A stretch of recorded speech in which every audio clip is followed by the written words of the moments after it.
call. Good evening, ladies and gentlemen, and welcome to the May meeting of our Historical Society. I'm glad so many of you could make it tonight. This winds up our spring series. Don't forget, we're going to have an open house in June. Read more about it in the newspaper, but we want to invite you all to come down at that time. Tonight we're privileged to have with us Jim Laird from the Waupun Historical Society. You know, that's a historical society that has to divide themselves between Fond du Lac County and Dodge County. We really don't know where his sympathies lie, but we'll welcome him anyway to our meeting of the Ripon Historical Society of Fond du Lac County, Wisconsin. Jim, tell us a little bit about yourself before you start. We know you're a school teacher. I'm a retired school teacher. I came to Waupun in 1961, taught there for 6 years, and then went out and taught at the correctional institution at Fox Lake for over 30. Math teacher of all things, so don't ask me how a math teacher can end up with such an history interest. Most people think I'm an English teacher, but no, it's always been math. So that's basically my background. I've been retired for about 10 years. My only big question is, why didn't I do it 40 years ago? Most of you probably sympathize with that.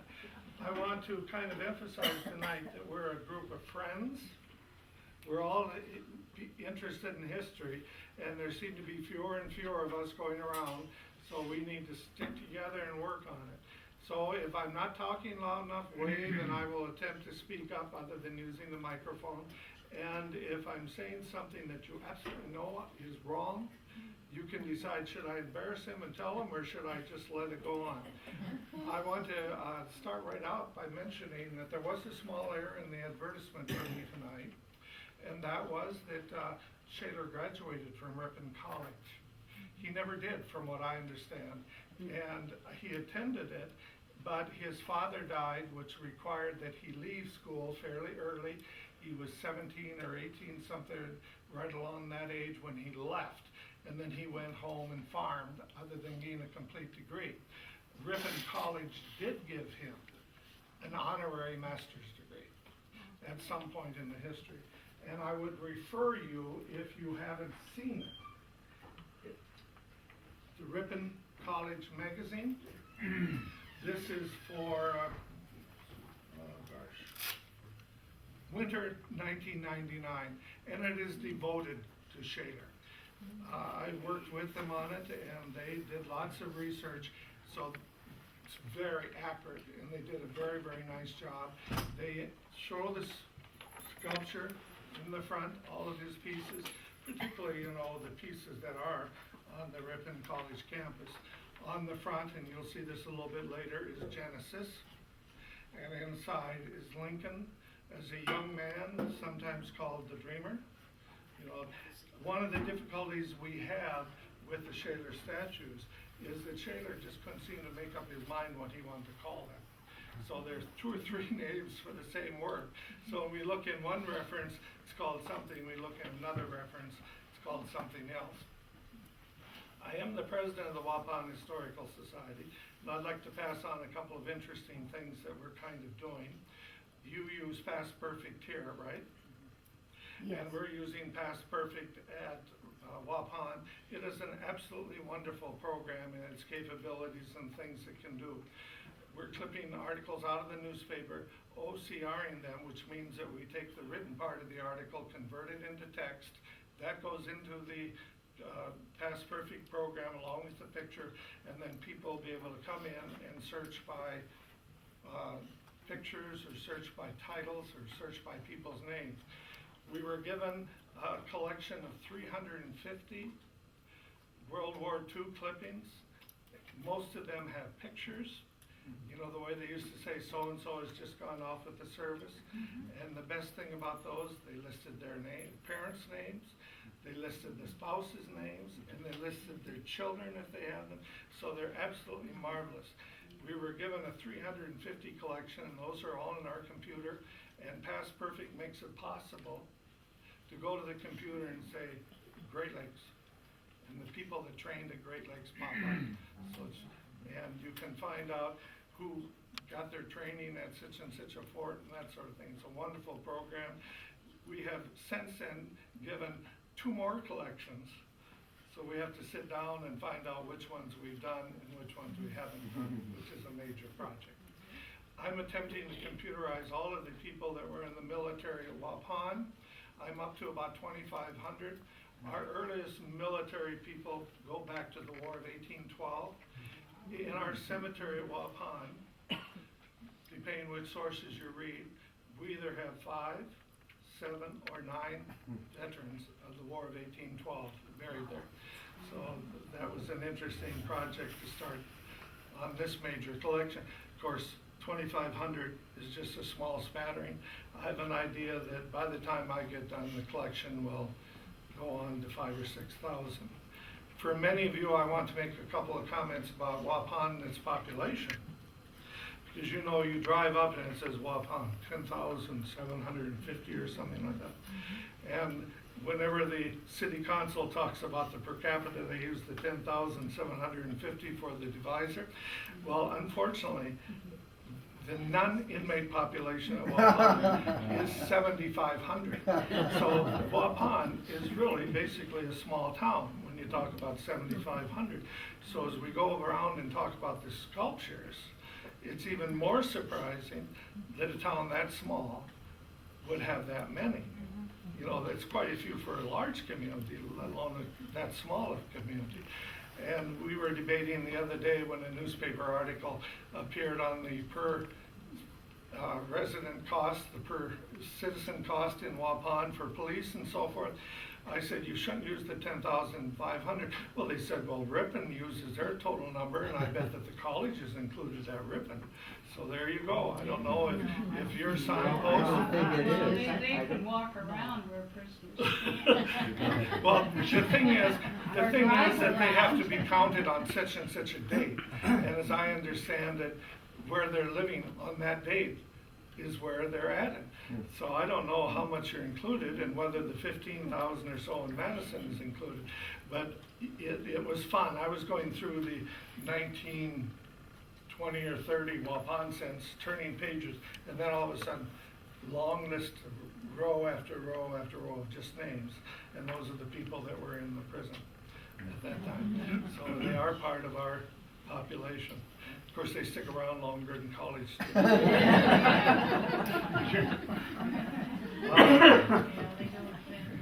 I want to tell you a couple of other interesting things that have been happening. About a month ago in the paper, there was a newspaper article about a man that was defusing a cannonball, and it exploded, and he was killed. You remember reading that? Well, a week ago, last Sunday, a man was going through our museum and came up to the person in charge and said, have you ever had those things checked? Well, I became very suspicious and concerned. So I called the chief of police. The chief of police came to the museum on Tuesday. Wednesday, the bomb squad from Milwaukee was out, and the man dressed in all this heavy stuff and took 6 items from our collection to take back to Milwaukee and to evaluate them. They made sure that the explosive portion of it had been taken care of. So I'm cautioning everyone that has things in their collection that resemble missiles, bombs. I mean, one of the things that we had was a cannonball from the Civil War. And then you would think, cannonballs, how can they explode? Well, if you watch Civil War history, they did explode. And the cannonball we had a place on the side where you could see it looked like something was screwed in. Now, whether that was unscrewed and emptied, I won't know until I get the report back from the Milwaukee bomb squad. So if you have things like that, be cautious of them. The last thing in the world I wanted to have happen was a class of 4th and 5th graders to be going through the building, have one of those go off, and the shattered glass spread over their dear little bodies. So we really wanted to be careful about that. I'm waiting with great anticipation to find out if we were actually in danger or whether I was just dreaming. The other thing that happened, and I don't know if you remember this, at Dearborn, the Ford Museum and the Addison there, somebody was walking through and looked at the shelves and thought, my God, those tentacles. have they ever tested them? And no. So they closed the museum for several days and took the chemicals off the shelf, and the ones that were not stable, disposed them. And when I was on the school board in Waupun about 10 years ago, the same thing. We were notified that we should have all of our schools inspect their chemistry labs for outdated chemicals that have been sitting around, because you used to get in the back shelf and they just stay there. I want to tell you a little bit about Shaler himself, and you'll hear more as you watch the video. Shaler was a very interesting man, had several businesses. He was born on Mackford Prairie, came here to school, and you're more aware of the history of Ripon College than I am. He came here to school, and at the age at which he came, it must have been kind of a preparatory level instead of a collegiate level. And I believe he and his sister went maybe 4 years or 5 years here, but he always considered it his school. And when they were working on that article, this article, the man that was doing it said they extrapolated the money that Shaler had given to Ripon, and in today's money, it would be like $1 million. And reading here, they talk about him meeting with the president and giving him a $25,000 check. Came back a few weeks later and gave him another $25,000 check. So he was very, very generous with his money here and at Waupun. And I'm sure that you know that one of the dorms is called the Shaler dorm, and that's also named after our Clarence. Well, after he left, farmed for a while, and then quit farming. Shaler, when he was small, fell and broke his leg. I'm sorry. All right. I forgot to turn mine off, and I might just try to do it. Fell and broke his leg. And apparently it did not heal as well as it should have. So he walked with a cane for much of his life and suffered pain. The doctors kept treating it as a stomach problem. And from what some of his biographers say, they really wrecked his stomach. The chemicals and the medications that they gave him wrecked the stomach. He finally went to a doctor that said, well, I'll tell you what you got to do. Build up the sole on that shoe. Well, he built up the sole on the shoe, and the problem, most of the problem disappeared except his screwed up stomach. So he lived with a certain amount of pain much of his life because of that. And the history books indicate that when he went and attempted to farm, he just got walked behind the plow because, you know, his legs and the problems with it. So he came up with the idea of having is it sulky or something where you ride? You have a plow and you ride it. So he very, very early came up with that. Most of the things that Shaler kind of self-invented, he did not patent. I don't know if he would have patented that, whether he would have been the first to do it or not. But he was pretty early with the notion of riding the plow instead of just, you know, walking behind. He came to Waupun and joined with a couple of people and started some interesting businesses. He had an umbrella factory business. His umbrellas are fairly hard to identify. I have one in my personal collection, and the only thing that identifies it as a Shaler is, you know, they've got a little snap that you snap and close. It says Shaler on the snap. So that's a hard way to kind of watch and identify them. He, well, let me get golf clubs. These are Shaler golf clubs. Very, very apparent. It says right on it, Shaler Ace. And on this one, it says Shaler Ace Stainless. So that was another of his businesses. I should also say about his umbrellas that he went one step further, and he developed a technique where if the fabric wore out, you could remove the fabric, keep the frame, put new fabric on it. And apparently that really helped the sale of his umbrellas, the replaceable fabric thing. No, where did I drawing one, where did I put it? Remember where I stuck our, Oh, the headland oh, right here here. we go.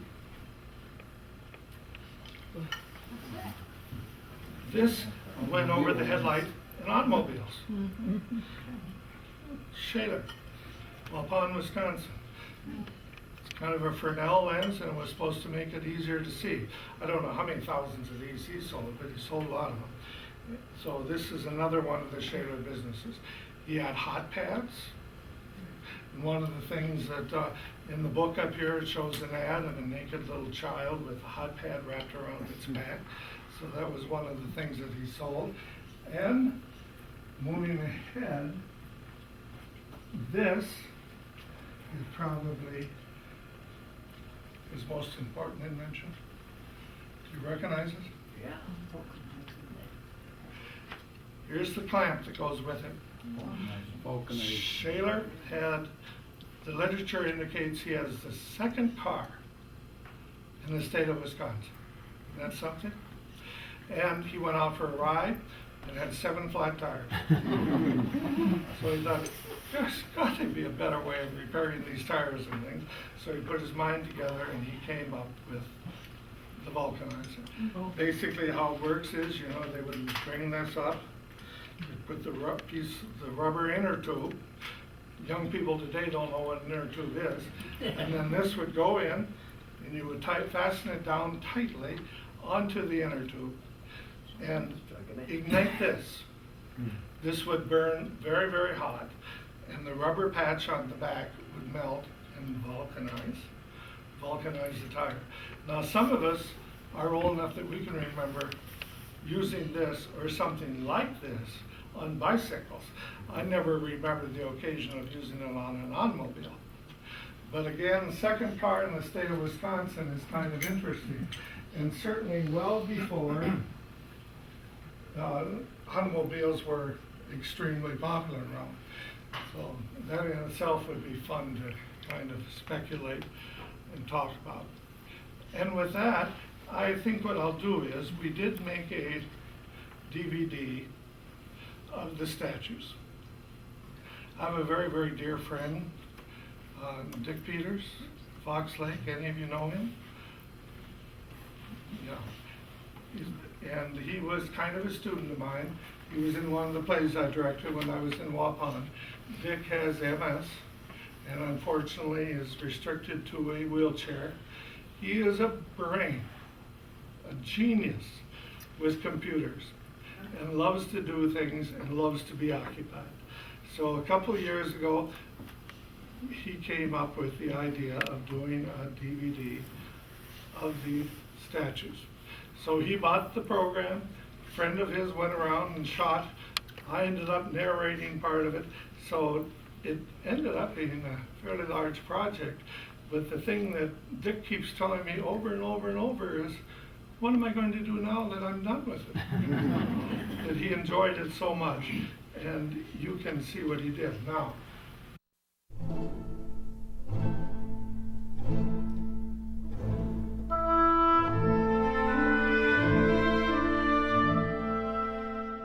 This is Jim Laird. I've been asked to record a few comments behind the video of the statues in Waupun. It's a beautiful summer day in 2007, and I will attempt to do just that. I want to emphasize that I'm not historically trained in the sense of having gone to college for it, but I've read just about everything published dealing with Waupun, and I've been an active member of the Historical Society for over 40 years.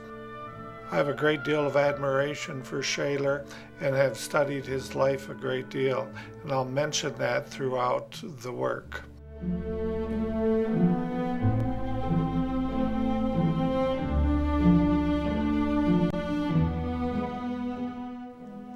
If you're enjoying the recording of this and watching all of the videos, then you owe a great, great debt of gratitude to Jack Markham of Kewaskum. He shot most of the video on this, and to Dick Peters of Fox Lake. Dick bought the program and did all of the work that organized this on the DVD. So we certainly owe them a great deal. They're the part of the Pet Bark production team that is enumerated at the beginning.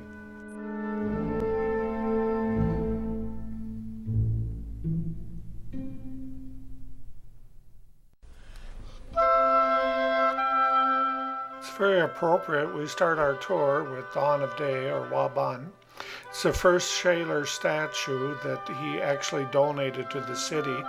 He had already given the 2 statues the end of the trail and the recording angel, but he did not personally do these. The old timers, when I first joined the Historical Society, told me this story relative to Waban, the naming of the town. And that is, if you go east of Wapan, we have the depression, which is the marsh, and then the elevation, which is the ledge. The sun coming up on the east shines over the ledge and hits the area that is Wapan, or Waban, before it ever hit the area that is presently, the marsh. So Waban does mean early day, or dawn before the other things. You have to remember that this was dedicated in 1931, which is right after the roaring 20s, and the people really were looking forward to things. And Shaler indicating that this is an Indian maiden throwing her old bound clothes away and getting ready to enter the future is indicating what was happening in the town. The City Hall was a brand new building in 1928, and the post office was under construction at the time that this was made. Some of us knowing history recognize that the Depression was coming along, but the Depression didn't hit Mr. Shaler or Wapan very, very much. This statue actually had several women pose for it. We know that one of the women that posed was Catherine Turney, who was a major writer for movies. She wrote for Betty Davis, Barbara Stanwyck, Joan Crawford, Anne Sullivan, and Ida Lupino. So actually she's very, very well known. I'll tell more about each of the statues as we go along.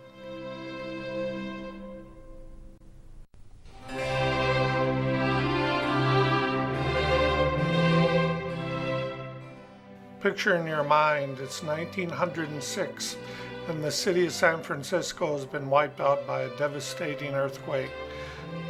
After the earthquake, there was a fire that burned most of the town. San Francisco wanted to prove that it was going to be able to come back after the devastation and the total oblivion. So in 1915, they hosted the Panama Pacific Exposition. This exposition was to commemorate the opening of the Panama Canal and was specialized in art. James Earl Fraser was only 17 when he created the End of the Trail statue. And in my mind, I picture the end of the trail being brought to the Panama Pacific Exposition. And in fact, there are films available showing them assembling the statue at the exposition. Clarence Shaler and his wife Blanche attended the Panama Pacific Exposition for many days. And I picture them standing hand in hand looking at the massive, beautiful statue, and Shaler in his mind deciding that maybe he would like to buy this for Wapan. We need to realize that in a way the statue didn't get here immediately. It was 1915 when the exposition occurred, but the statue didn't arrive until 1929.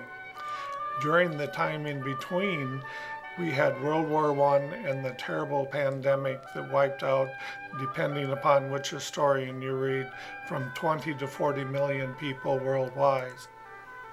The End of the Trail statue is certainly worth all of the effort and the commemoration. Look at the beauty of the statue as we are panning it here. Also notice that the braids are forward. And when we get to a side picture, I want you to notice that not only was the white man driving the Indian West, or the Native American West, and eventually would be in the end, but the elements were working against him too. The wind had blown the tail of the horse between its legs, and the clothes that the Indian is wearing is also being blown forward. The detail of the statue is absolutely marvelous. The little hole under the chin is that some renditions of the statues actually had reins that went up to the hands. The statue that you see here is actually a working statue that was done by Fraser later in life. His original statue had a shield instead of the quiver and the work. But notice also the strength of the Indian. The Indian is not a weakling. He's just been overcome by all of the tribunals and all of the difficulties and the things that were happening in life.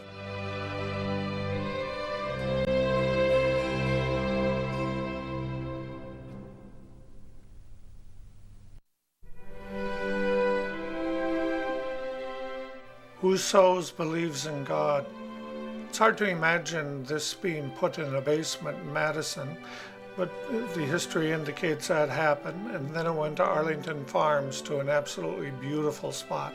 High bluff that overlooked the farms, and if you went down and stood next to it, you could imagine many generations of farmers looking over their fields, waiting for the harvest and waiting for the crops to mature.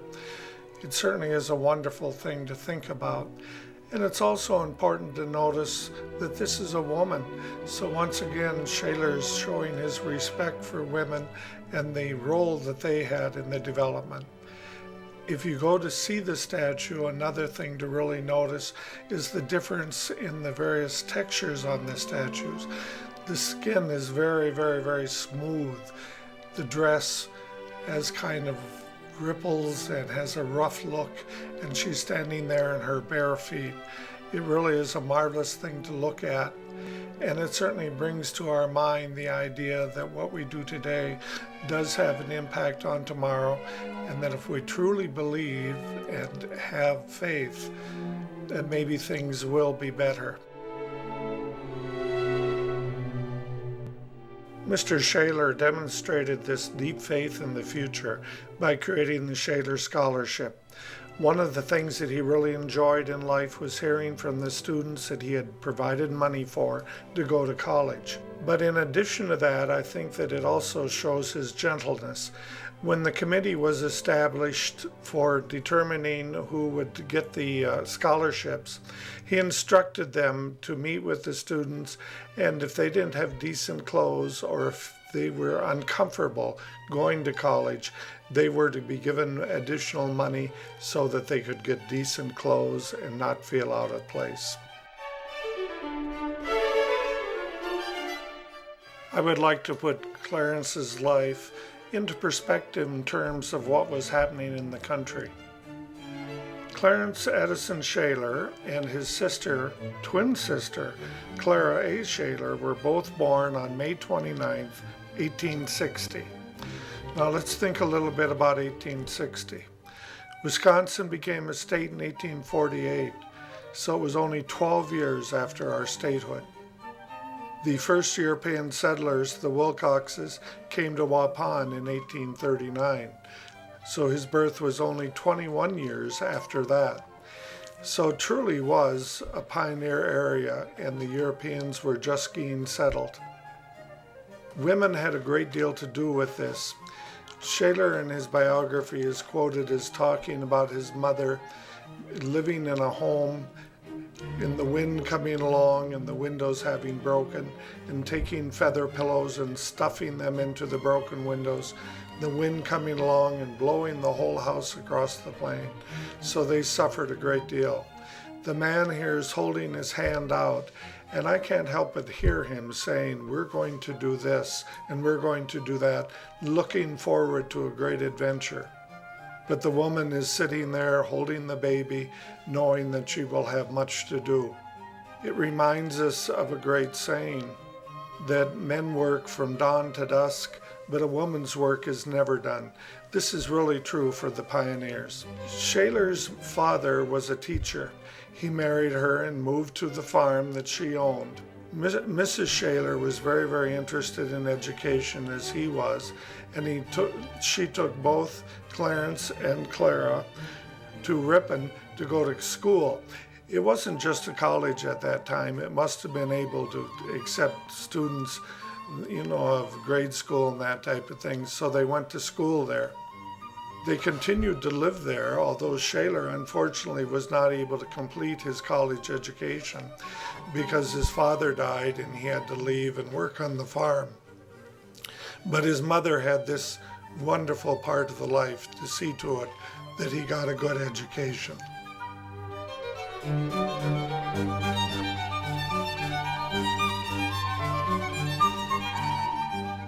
The Pioneers was dedicated in Waupun on October 20th, 1940. Shaler was 80 years old, so he was getting along in years. 3 other communities were interested in receiving the statues. One of them was Appleton wanted it for in front of their new school. And then also Forest Lawn Memorial Park in Pasadena, California wanted it. Shaler had lived in Pasadena and did most of his sculpturing there. In fact, Forest Lawn does have a Shaler statue. It's the only one I know of that's out of state.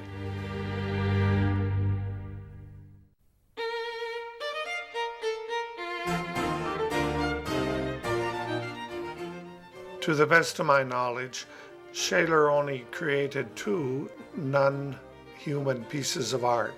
The doe and fawn that's at the Rock River Country Club and the painting of the geese that's at the Waupun Library.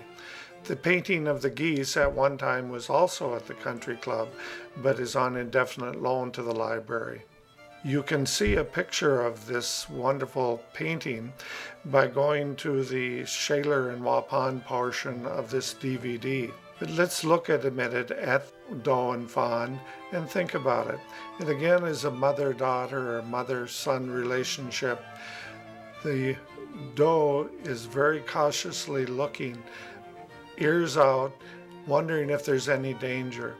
The fawn has its leg lifted, ready to run like mad and have fun, not realizing the danger but obeying the mother. Shaler's relationship with the Rock River Country Club deserves mentioning. There's a fabulous history of the country club at the Waupun Heritage Museum, and I would encourage you to stop by and look at it. But Shaler donated the building for the country club. Shaler at one point in history created golf clubs, and there are some of these golf clubs at the museum and at the country club. I've never been able to connect with them, but Shaler also created golf tees and golf balls. So if you ever come across any, please buy and donate to the museum.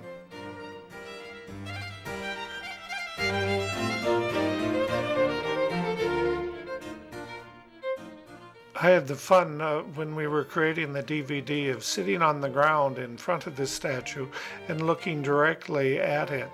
I would suggest that any hearers here should think the same thing.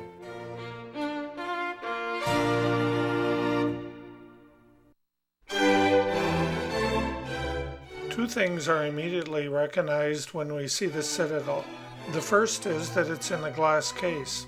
This is to protect the green patina that is on it.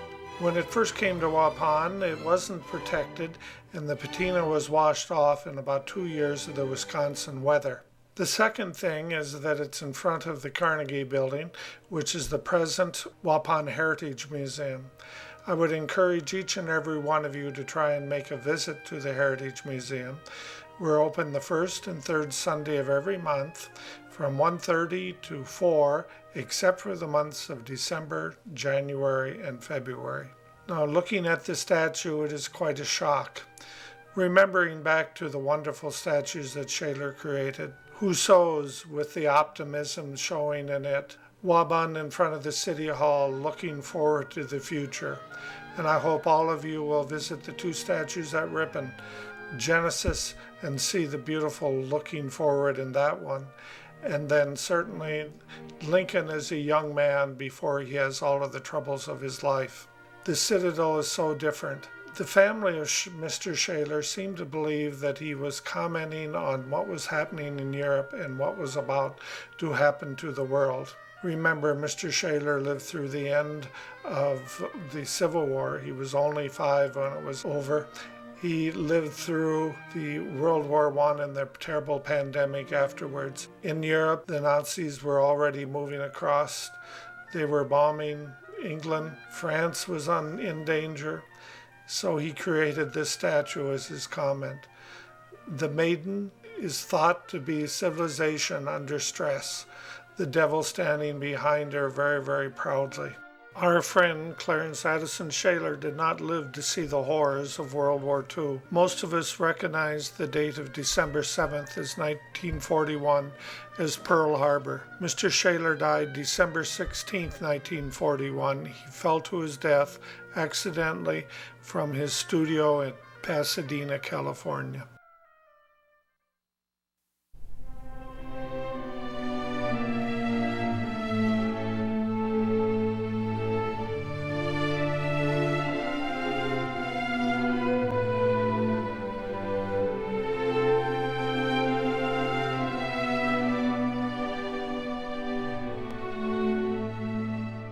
It is difficult to talk about the morning of life.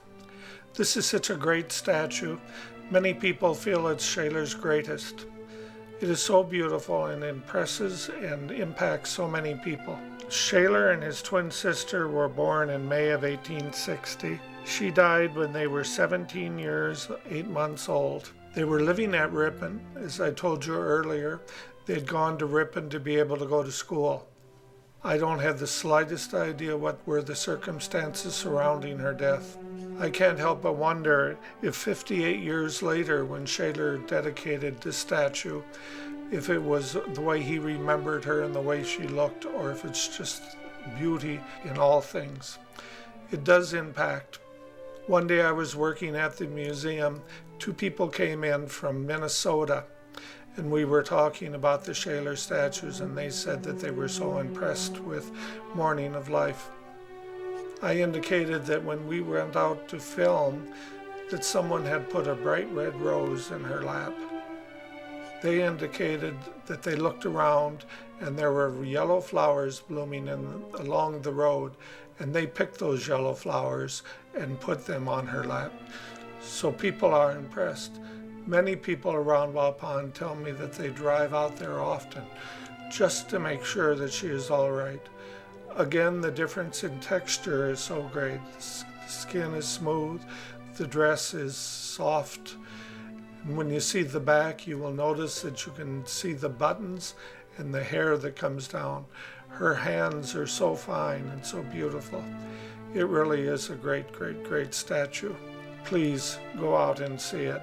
And one of the biggest things that I have in my family is a picture of our daughter sitting on her lap, and I will treasure it forever.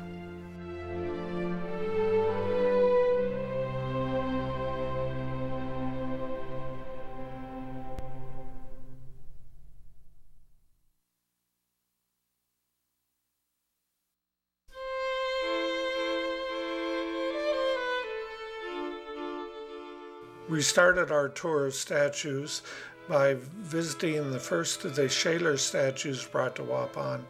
This is the very first statue that Shaler brought to Waupun in terms of one that someone else sculpted. It was done by Laird Taft, a man very, very well known in Illinois for all of his work. It was added to the National Register of Historic Places on August 6, 1974, and I believe it was the first piece in Waupun to be added to the National Register.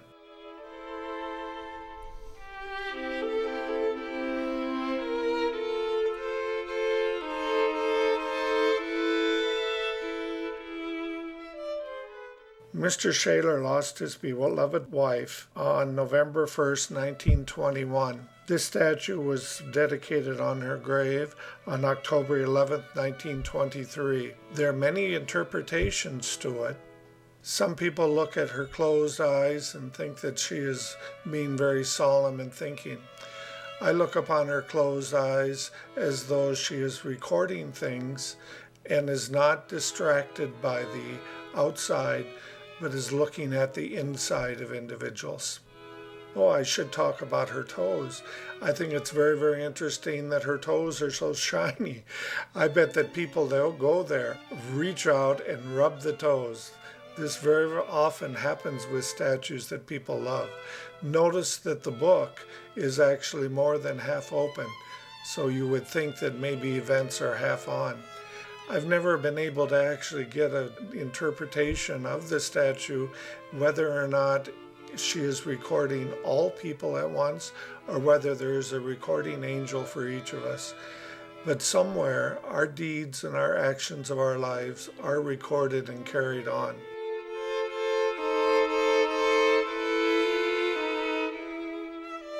You see here Mr. Shaler's beginning and ending dates. Laredo Taft was born just a month different than Shaler and was absolutely a friend of his for most of his life. In closing, I want to pass on a challenge.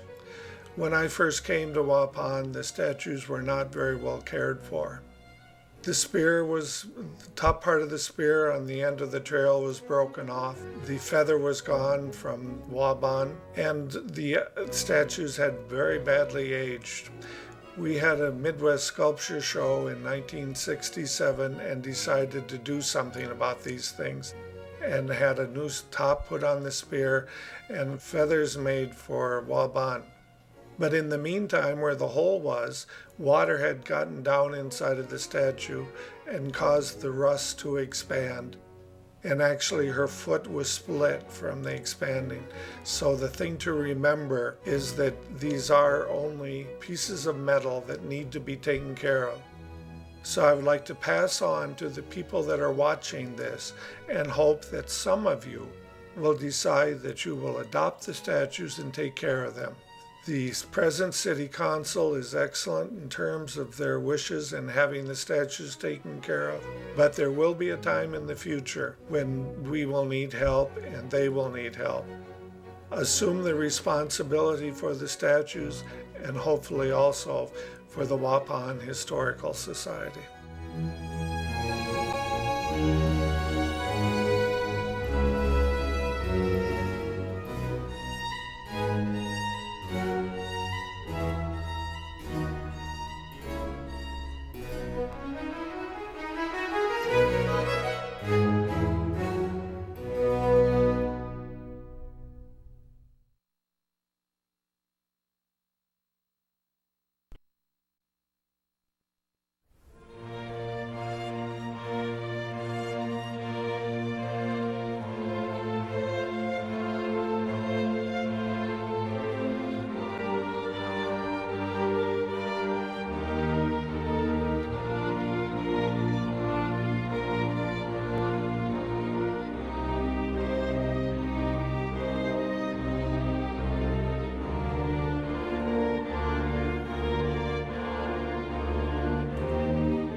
I want to point out one additional thing. And I don't know whether to kind of pass this around or leave it up here on the table. But the man that did our conservation at Waupun, all of our statues that are publicly owned have been conserved. The Doe and Fawn is not publicly owned, but the country club did hire it conserved. The recording angel has not been conserved. It's privately owned and on a kind of a private site. And of course, the Morning of Life has not been conserved. But here is our end of the trail before conservation. And it is impossible to imagine how terrible it was. It was a long, major project. And it took them, you know, literally, it's not taking steel wool and rubbing it down. It's much, much more involved than that. And then when they get done, they had to take a little torch and heat it and put the patina back on. In fact, that whole process was filmed, and that's on the DVD also. This DVD I'm donating to the Ripon Historical Society. I have some extra ones along if any of you want to buy. They're $10, but don't feel as though you have to. I was given an hour, so I've got 4 minutes of questions. Unless you have more than that. When did they put that statue on the Mackford Prairie Cemetery? Because we went and looked, and people that live around there didn't know it was there. Yeah, I've got to stop and think, which publication is that in? I'll look and see. This is June Kelly's biography of Clarence, Addison, Shaler. And it has lots of photos and things in back and a lot of information. And I believe in the back portion, it tells about the various statues and when they were dedicated. I can't just off the top of my mind tell you when it was brought there, but it is impressive. Yes, it is. I had today people tell me that, oh, when my cousin comes down about twice a year, we have to go out and make sure that it's okay. We had a hard time finding it. Yeah, that, of course, it's from Waupun. There's a how to get there in that Yes. guide, but that's coming out from town, so from here the directions would be somewhat different.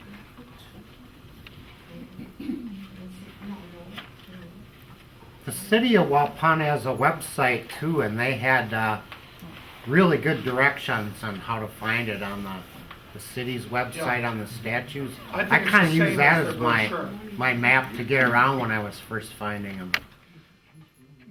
This is Morning of Life. Mr. Shaler was present for the unveiling ceremony, which was held at 2 o'clock Sunday, August 30th, 1936. You have to remember, Shaler was 76. So he didn't start this until he was 7. He always had a lifelong interest in art. And if you read his biography, they talk about him going to someplace to buy equipment for the factory. He spent the money on his artwork. So I've often wondered what happened to that particular piece that he was referring to. Any other questions? Did he have help with that? I'm sure he did. In fact, it also enumerates here that one of the pieces that he was working on, he had a girl hired to do the final work.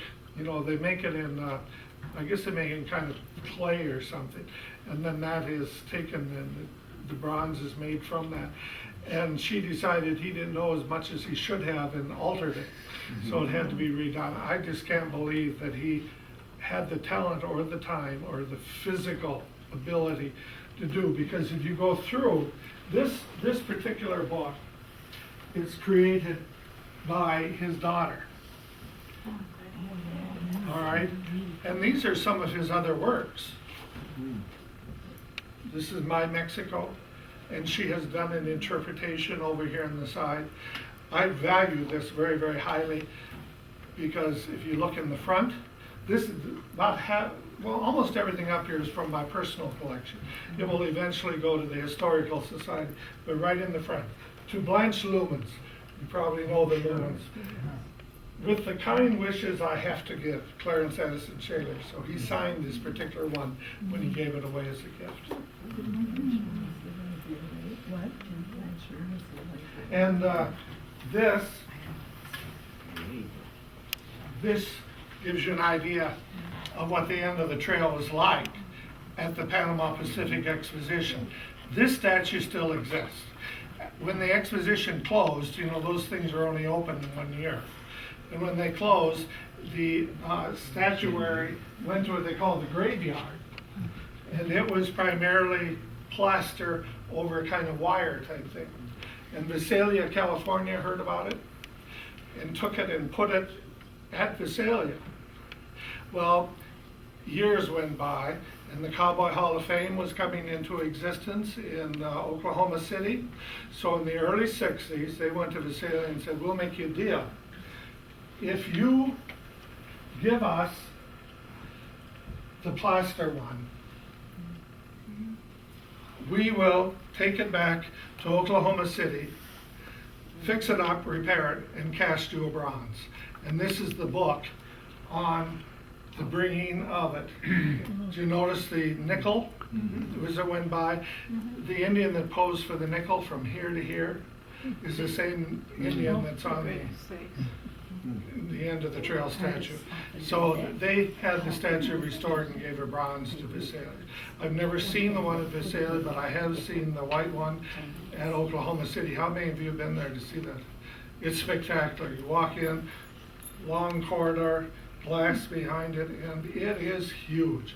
It's probably half again as big as the one that we have in Waupun. In fact, you know, I'm looking through here. Let's see. There are pictures of them taking it apart and taking it away, and I mean, look at that man working on it. So you can see what a huge piece it is. And that's in Oklahoma. Yes, Oklahoma City, Oklahoma. It's at the National Cowboy Hall of Fame, and they have many other of the James Fraser work. James Fraser's work are all over the place. And I can't quote which of the, you know, in Washington, they have these buildings that come up and they have the facades, the statuary and things. He did a couple of those, and I believe he did Patent. Laredo Taft did the, Blackhawk. It's in Illinois. So they're, you know, they were not any rinky-dink sculptors. Some people say that the end of the trail is the #2 sculpture in the United States. The #1 is, you know, the Statue of Liberty. Yes? How big is your collection of pop images of the end of the trail? You know, you have a shirt and the buckle and the Yep. tie. Do you have like hundreds of these things that you see? Well, I maybe have Shot 20 of these. You know something wrong?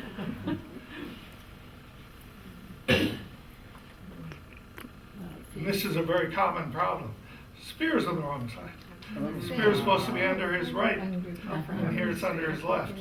So that's a real common problem with the ones that they sell. And here, you know, this is the type that I really like. These little pewter with the skin tones different for the Native American. Those are very, very nice pieces. And I should also show you this because this is comparatively rare. This is an Esquire from 1964. This is Chief John Bigtree. And the article inside talks about him and the nickel. And the city of Waupun celebrated its 125th, so they got permission to reprint the cover. And inside is an article about him and the statue. Yes. This is sort of a silly thing, but Blanche Lumens, you mentioned her name as getting that book from the daughter. Yeah. Well, at Halloween, Blanche Lumens used to give out caramel apples, and nobody else even came close. So needless to say, there was a long line of kids waiting at Blanche Lumens' door. She was a marvelous woman. When I came to town everyone kept talking about Auntie Blanche, Auntie Blanche. Well, I finally met Auntie Blanche, and it was Blanche Loman. She was a remarkable woman. That's all part of the reason why that means so much to me. While you're mentioning her, do you know if she had a home on Green Lake at one time? It would not surprise me. I don't think Because just that, the other day, some of us were talking about I'm sure they were talking about Blanche Loomis and what a sweet little lady she was, and someone's father had worked for her. I just think she wondered did. if it was one of I think the she did same have a one. cottage. that was quite a common thing for a long period of time for people, I think before the Green Lake Before- property got so expensive. And Any other before the war. questions? I have one, Yes. the history gets kind of sketchy. When Shaler had to leave Ripon, they have him going back to try to run the family farm. And then suddenly they kind of jump to him and he's in business. Do you think I guess the family farm grew up to be about 500 acres. They quote 600 in one of the publications. Do you think he sold that land to get his start into the business? I could never find anything I on don't that. know. I really don't know that part about where the finances and things came. I have quite a few pieces of correspondence at the other end of the Shaler movement when he was selling the facility. Of course, the other thing is, if you heard of Rizlone, Yeah. you see, Rizlone was associated with Shaler, and the Rizlone product was extremely important. And what's the racer's name that was so famous? Wait. Yeah, and he really brought the Rizlone car products up. And they made, there were probably 20 different Rizlone products. No-nicks, you spray it and you can loosen nuts and put it in your car. It was supposed to help with the oiling and all this sort of thing. So it was a very, very popular product. I always hate to tell people this because I don't want you competing with me. But every day, I eBay Waupun, Shaler, and Rizlone. And it is amazing the amount of stuff that comes up for sale. Like this. All right? But I don't want too many people to know. Yes. Are there any Shaler heirs in the area that may have some artwork or sculpture? Clarence and his wife had one daughter, Oh. and she married a Hanish. They Oh. moved to California, and they in turn had 2 children. Nope, I take that back. They in turn had 1 child, I guess. Okay. And he died not so long ago, Stuart. You mentioned Stuart on it. And he had 1 or 2 children. I've been begging him, there's so many things that you want to do, and you never get them done. Mr. Shaler liked things, like gizmos. So the word is that he had a motion picture camera very, very, very early. And people would come to Waupun to visit him and things, and he would have them dress up, act in a play, and he would film them on this. Those apparently still exist. Do you think I can connect with them? I've been told over and over and over that the dedication of the end of the trail was filmed on, motion picture film. I have not been able to connect with it. So, there are things left to do in my life. But doesn't he have a great-grandson in Madison now? No. His grandson was in Madison, but he has passed away. And to show you, when his grandson passed away, we went down to his funeral. Who was it that started Earth Day? Laird. Nelson. Nelson. Yeah. He was one of the speakers at the funeral. And the young man that was the mayor for so many years and caused such a sensation in Madison, Soglin, was another speaker. So you see the type of people that were impressed by him. And he left a large portion of his money to start a foundation for the preservation of our earth. Anything else? I run over my time? Somebody asked how many. I've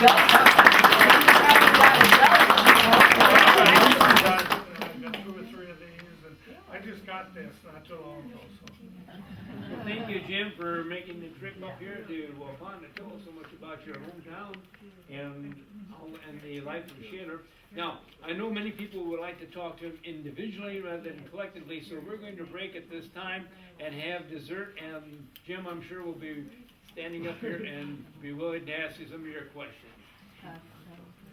I've got a comment though, Waupun is not his hometown, he grew up in the southwest part of the state, Cuba City. Cuba